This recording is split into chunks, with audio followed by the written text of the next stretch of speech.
గాంధీ యుగం కాదిది, డాక్టర్ అంబేద్కర్ యుగమిది. నవయుగ కవి చక్రవర్తి గుర్రం జాషువా గారు రచించిన గబ్బిలం మహాకావ్యంలో గుర్రాలకు రెక్కలు గల వెర్రి యుగాల్ అనే పద్యంలో బుర్రగల గాంధీ యుగమిది అనే పంక్తిని జోడించారు ఎందుకో.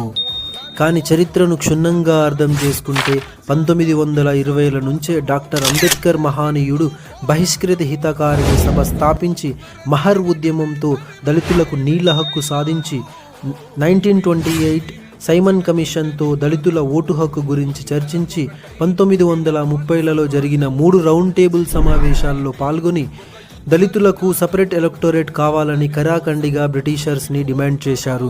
కానీ గాంధీ గారు నిరాహార దీక్ష చేసి దానిని అడ్డుకున్నారు. అప్పుడు 1932లో పూనా ప్యాక్ట్ చేసుకోవాల్సి వచ్చింది. పూనా ప్యాక్ట్లో గాంధీ గారు దళితులకు కేవలం రిజర్వేషన్ మాత్రమే వస్తుందని తేల్చి చెప్పేశారు.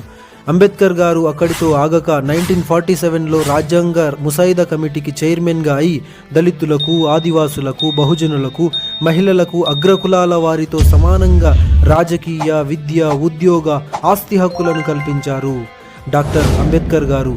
అందుకే ఇది డాక్టర్ అంబేద్కర్ యుగం అంటున్నాను.